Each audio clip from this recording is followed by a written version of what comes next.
আমরা স্বপ্ন দেখতে ভালোবাসি, কিন্তু স্বপ্নের সাথে বসবাস করতে চাই না। ভাবি ওটা রাতের স্বপ্ন যেটা ঘুমিয়ে থাকি, আর দিনের স্বপ্ন যেটা মনের অলীক কল্পনায় ভাবি। বাস্তবে আমরা যদি একটু চিন্তা করি, স্বপ্নই বাস্তব। বরং আমরা যারা স্বপ্ন দেখি না তারাই আসলে অলীক। উদাহরণ হিসেবে বলা যায় যে আজকে যারা পৃথিবীতে সফল মানুষ বলতে যে শুধু অর্থ সম্পদে সফল তাও না, যারা ব্যক্তি জীবনেও সফল। যেমন কারোর স্বপ্ন যে তার সন্তানকে অনেক উচ্চ শিক্ষিত করবে, মানুষের মতো মানুষ করবে, আর এই স্বপ্নের পিছনে সে দিন রাত কঠোর পরিশ্রম করে যায়, সাধনা করে যায়। একইভাবে তার বিপরীতে চিন্তা করো, একটা মানুষ সংসার বিভাগী, তার কোনো স্বপ্ন নেই, তার সন্তান নেই, সংসার নেই, ভবিষ্যৎ নেই।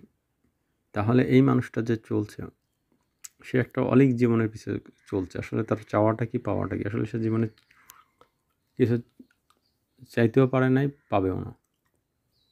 ঠিক একইভাবে দেখুন, যারা চিন্তা করে যে আমরা পৃথিবীর বড় বিজ্ঞানী হব, বড় সফল কর্মযজ্ঞে সামিল হব এবং নিজেদেরকে সফল করে তুলব, এবং স্বপ্নের পিছনে ছুটতে গেলে আপনাকে অনন্ত দৌড়াইতে হবে, পরিশ্রম করতে হবে, সাধনা করতে হবে, পেইন স্টেকিং বা কষ্ট করে যেতে হবে, অধ্যবসায় করে যেতে হবে। আর যদি তার বিপরীতে যদি আপনি স্বপ্ন না দেখেন, তাহলে আপনাকে কিছুই করতে হবে না, শুধু খাবেন আর ঘুমাবেন। একসময় দেখবেন যে আপনার কোনো অস্তিত্ব এই পৃথিবীতে নেই। সুতরাং যার স্বপ্ন নেই, এই পৃথিবীতে তার কোনো অস্তিত্বই নেই।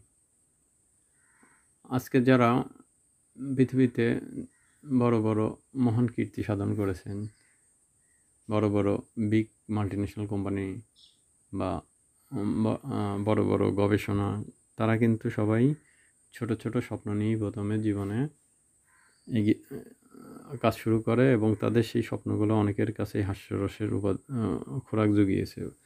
পরবর্তীতে তারাই সেই স্বপ্ন নিয়েই আজকে পৃথিবীতে শ্রেষ্ঠ মানুষের কাতারে চলে এসেছে। সুতরাং একটু ঠান্ডা মাথায় ভাবুন, একটা নির্জন নিরিবিলিতে সারাটা দিন কাটান, একদিন কাটান, 2 দিন কাটান, 3 দিন কাটান।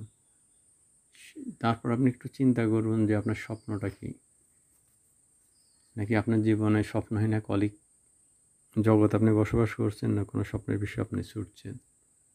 সেই স্বপ্নটাকে কোথায় আপনাকে নিয়ে যাবে তা আপনি নির্ধারণ করুন।